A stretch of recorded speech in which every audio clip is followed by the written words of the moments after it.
Welcome to the program. I'm Jeff Schechtman. From the tear gas-filled streets of Berkeley in the 1960s to the rarefied air of New York publishing houses, from lunches with Jackie Kennedy Onassis to intense debates with Christopher Hitchens, my guest Steve Wasserman has lived a life at the crossroads of American culture, politics, and literature. Steve Wasserman's journey began as a precocious 11-year-old arriving in Berkeley in 1963, thrust into the epicenter of the counterculture. He would go on to organize some of the first junior high protests against the Vietnam War, witness the birth of the Black Panther movement, and cut sugarcane in Cuba as an act of solidarity against the U.S. embargo.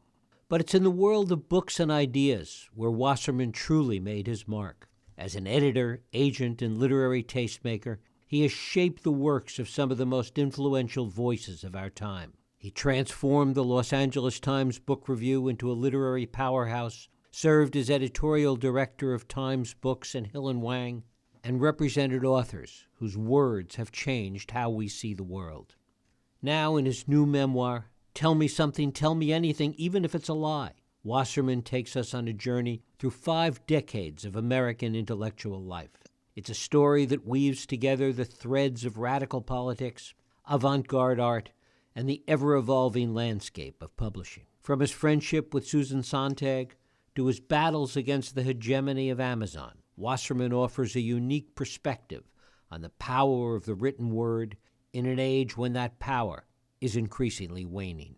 In a time when algorithms threaten to replace human judgment, when AI may be writing books, and when civic discourse seems more fractured than ever, Wasserman's memoir serves as both a celebration of and a look back at a time when the life of the mind actually mattered. Steve Wasserman is currently publisher of Heyday Books, a 1974 graduate of UC Berkeley. He holds a degree in criminology, and it is my pleasure to welcome Steve Wasserman here to the program to talk about his memoir, Tell Me Something, Tell Me Anything, Even If It's a Lie. Steve Wasserman, thanks so much for joining us. Thanks so much for that lovely introduction. I hope I'll live up to it. Indeed. Well, it is a delight to have you here and talk with you again.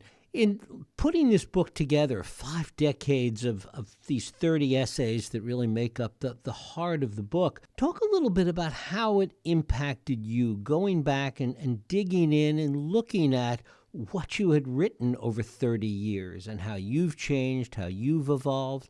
Talk about what the process was like putting this together for you. The process was very straightforward.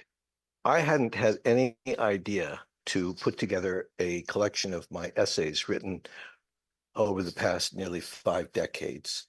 But people on my staff here at Heyday, about a year or so ago, knowing that in this year, 2024, we would be marking our 50th anniversary since the company's founding in 1974 as an independent nonprofit publisher, had the idea that perhaps I had written enough essays over the past 5 decades that it might make up a book, a kind of swag for our community of readers and activists.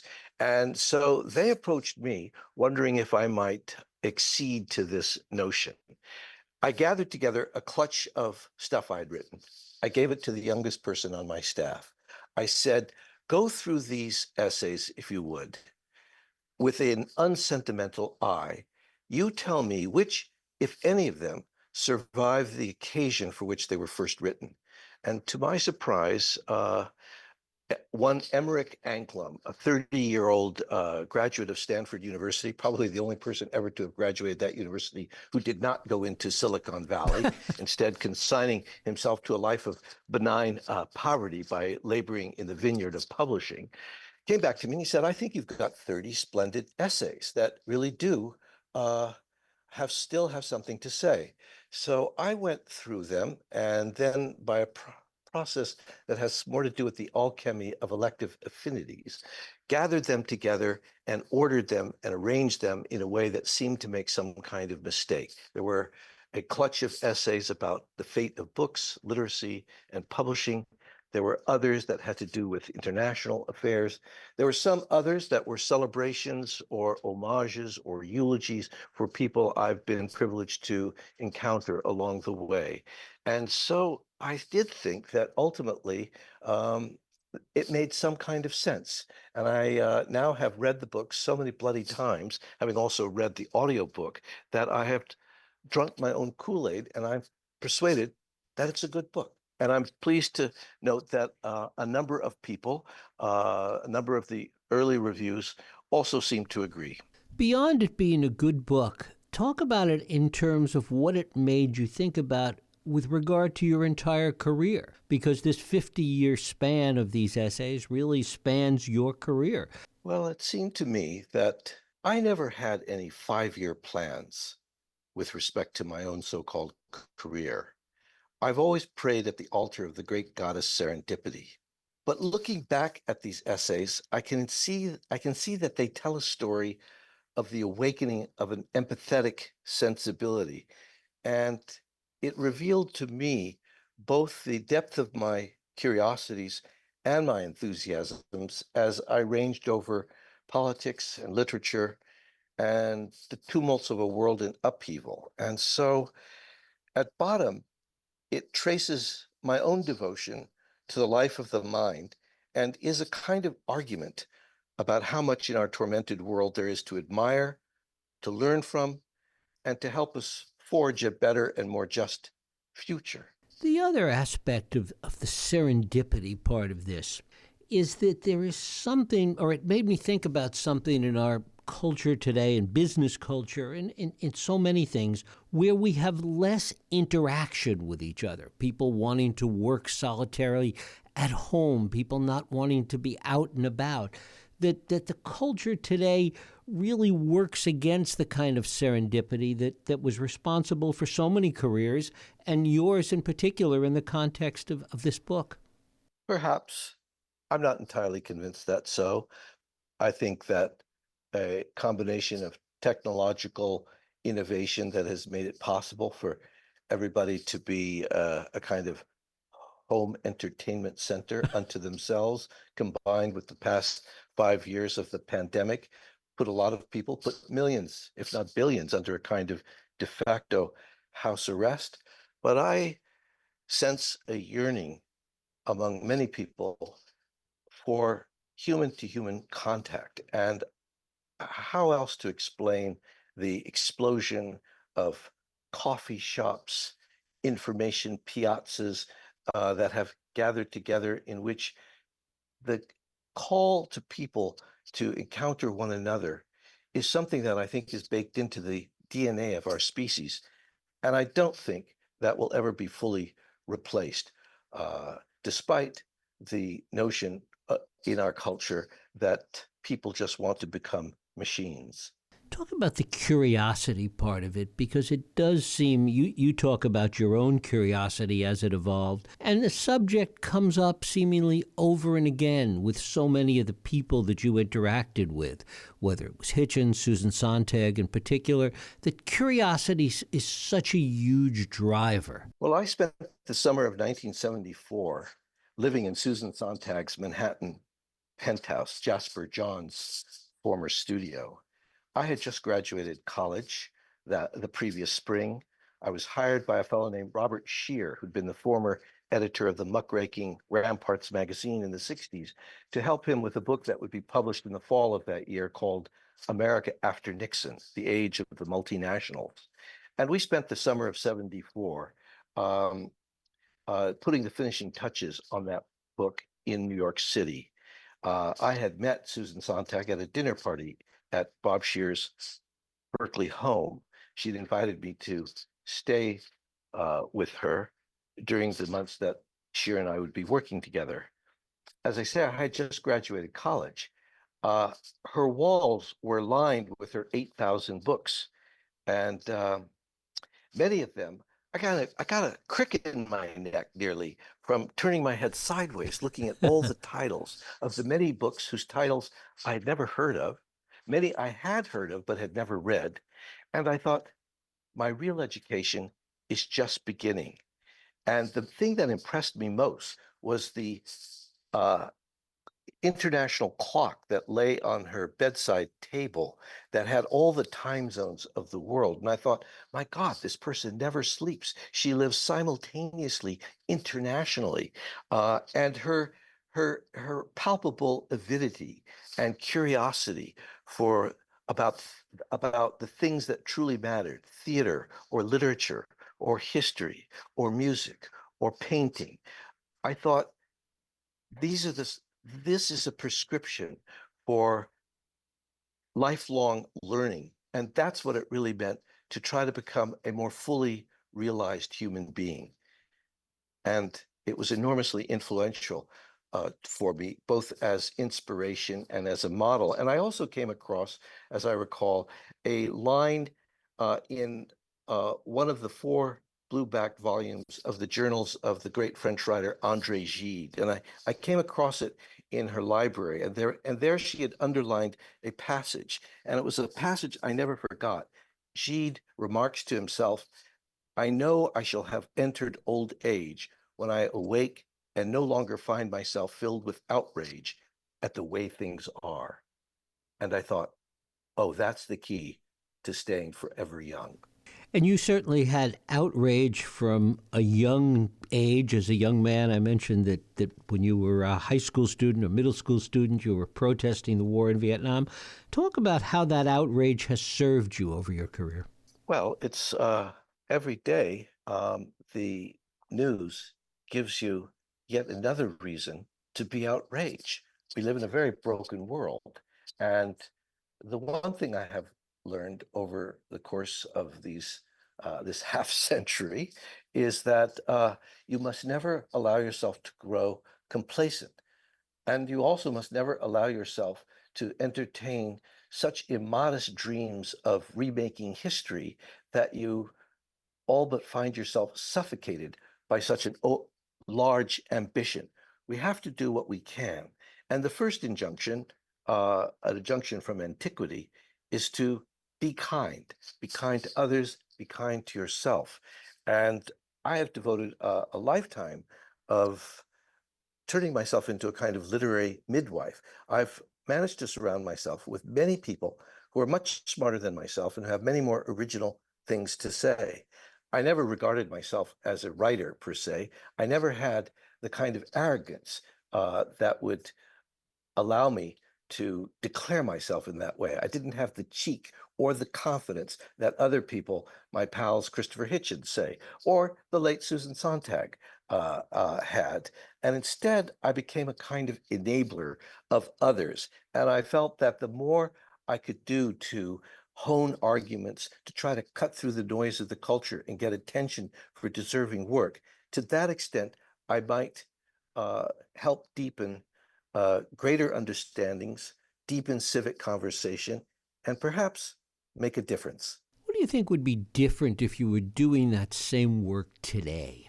I mean, you're doing a different job today. Those people that you mentioned, or you have seen them along their way.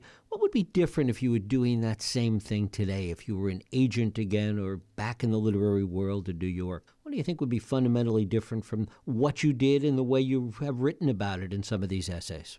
Fundamentally, I don't think anything is substantially different. I really don't. I don't accept this notion that things have changed so very much that it is all but impossible to do this kind of work. I mean, I was just in New York and I had a launch party at a friend's home on Park Avenue in 93rd, and lots of people I know from publishing came. Jonathan Karp, now the CEO of Simon and Schuster, one of the 4 or 5 mainstream publishers. They are people just like you and me.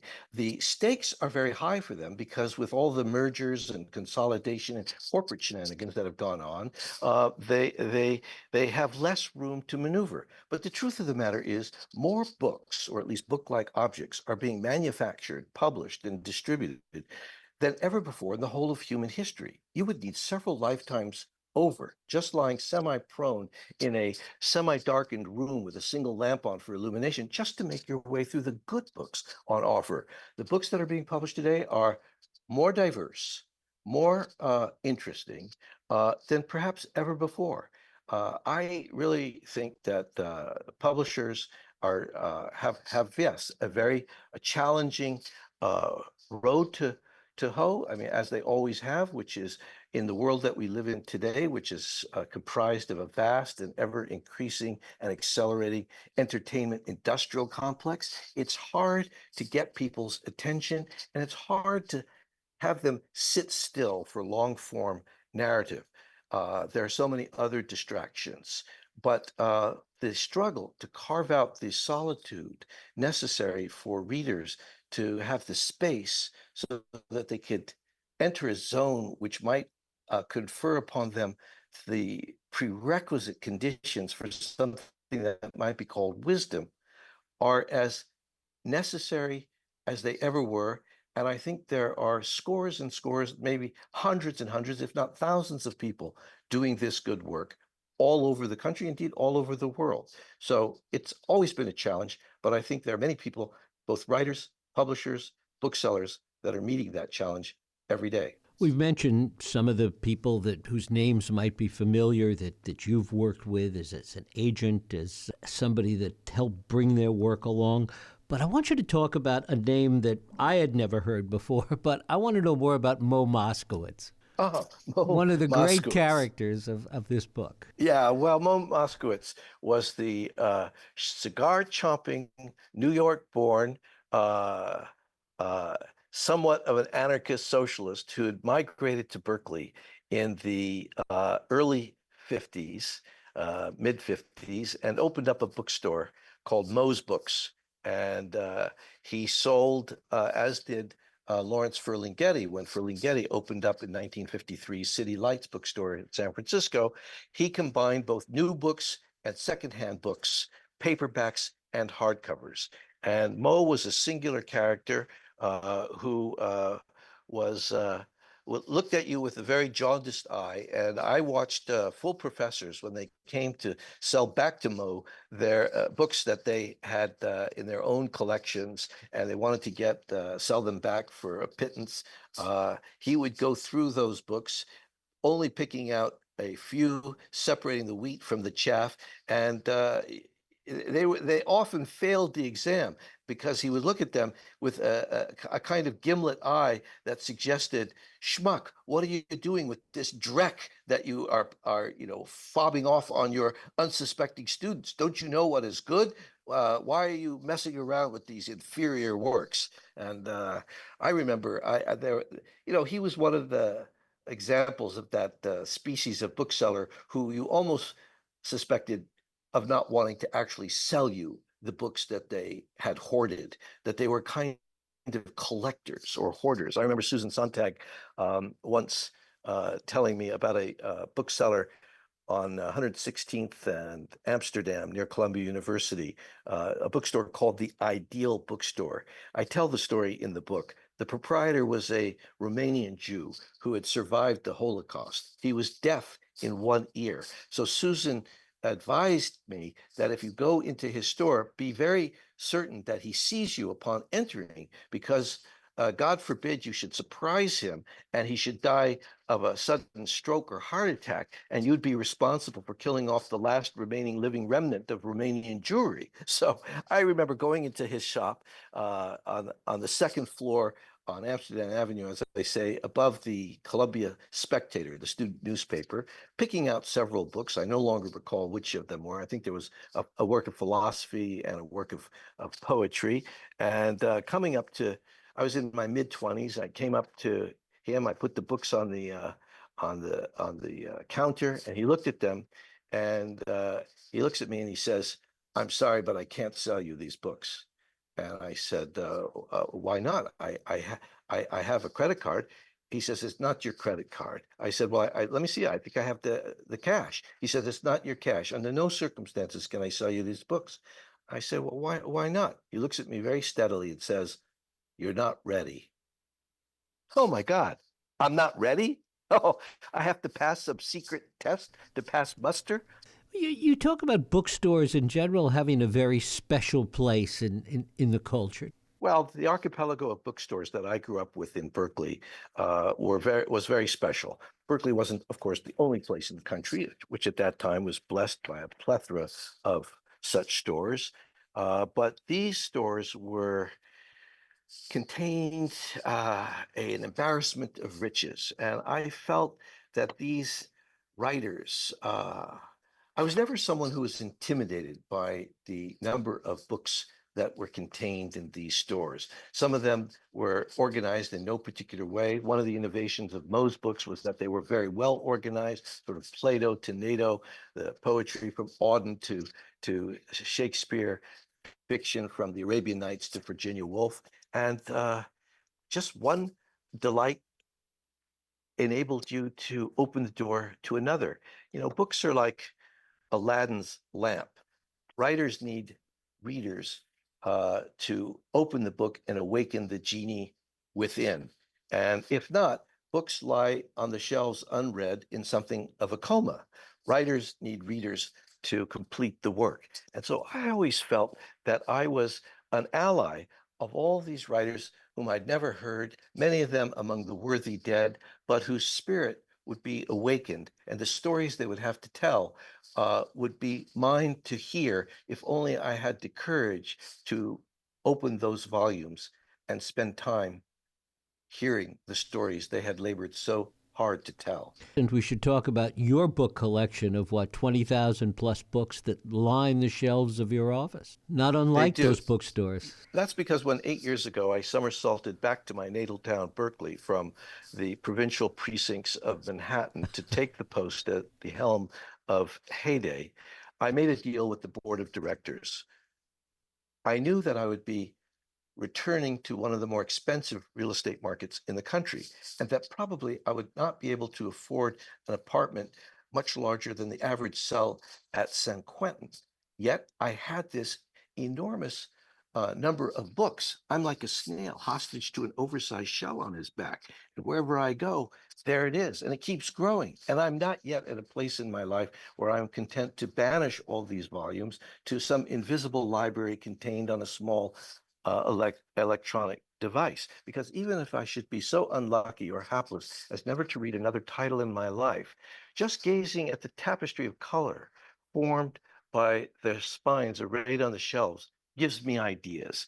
And so I proposed to the board of directors that I'd install the shelves if they'd be willing to let me move in the whole 20,000 volumes that I now have and let the staff run around, read to their heart's content. Besides, call me old fashioned. I love it when someone comes into a publisher's office and they actually see real Books. books instead of people just gazing at their aquarium like screens and no paper. I want to talk about sense of place because you've had the pleasure of operating in, working in, being involved in the business in New York, in Los Angeles, and grew up and returned back here to the Bay Area. Talk about that in this sense of, as you begin this book, talking about geography as fate. Well, in the summer of 1977, I finally could no longer bear the suffocations of Berkeley, even while I mostly agreed with its political conceits. I was also guilty of wanting to have something of a career, which at the time some of the comrades looked askance at as a kind of uh, deformation or even sin, that you were embracing a kind of individual proclivity rather than collaborating with a collective. So I struck out on my own and betrayed the Bay Area by moving to that Sodom and Gomorrah called Los Angeles. At the time, I knew no one in LA except for Bob Shear, who had somewhat miraculously been hired by the Los Angeles Times as a kind of muckraking reporter. He hired me as a researcher. He said, "Don't give up your $125 a month apartment in Berkeley." Boy, those days are gone. But come down to LA. You could sleep on my couch. I'll pay you 150 bucks a week, and maybe somebody will notice that you're a smart guy, and they'll give you a real job. That proved to be the case, and the following year in 1978, I, at the young age of 26, was appointed deputy editor of the Sunday opinion section and op-ed page of the Los Angeles Times. And of course, I shared at the time all the prejudices common to someone who grows up in Northern California about Southern California. But I discovered to my great delight that all the cliches were true, and they were also all quite false, that Los Angeles was a big, ungainly place.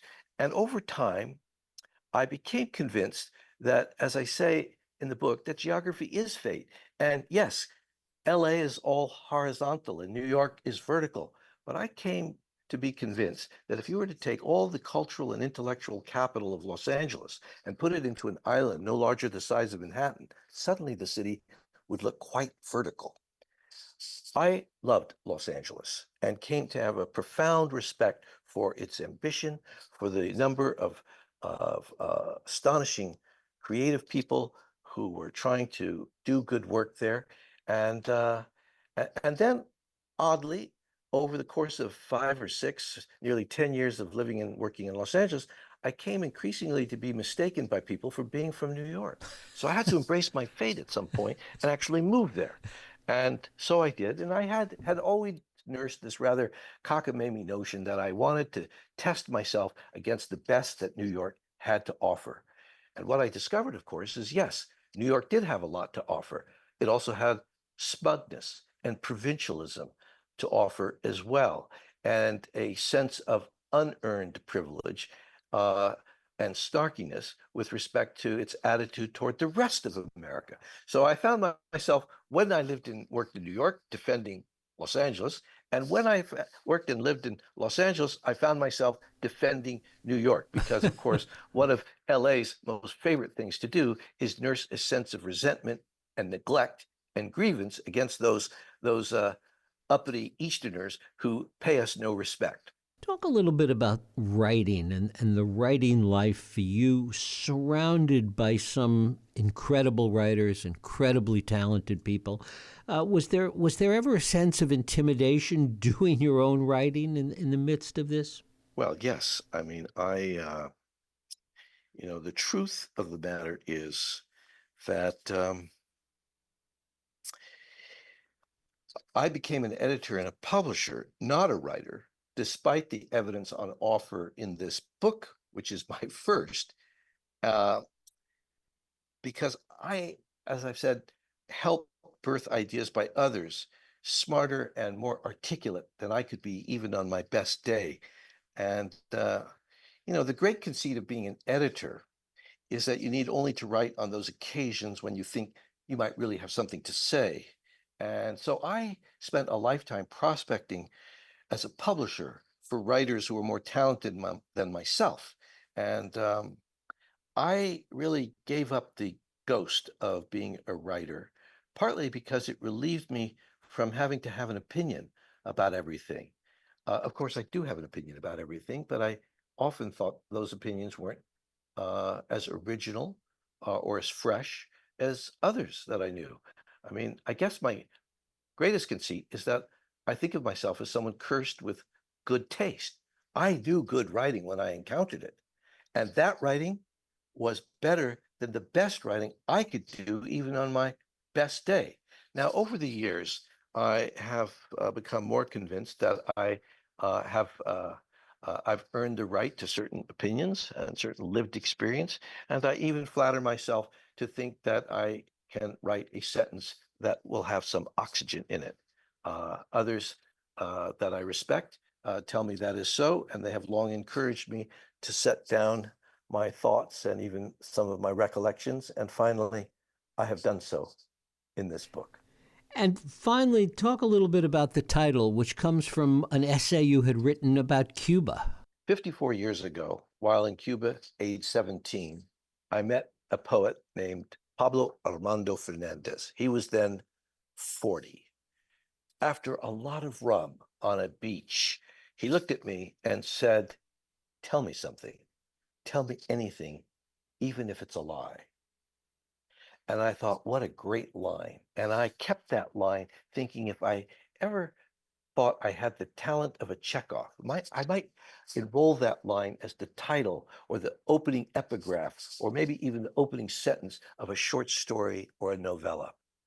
In the event, recognizing I was no Chekhov, but having gone to Cuba over the past 5 decades a dozen times, uh, including most recently 5 years ago, to say goodbye to the ailing Pablo Armando Fernandez, then 90 years old and in advanced stages of dementia, I thought I would use this title as the title of an essay about this love affair I had with the Cuban Revolution.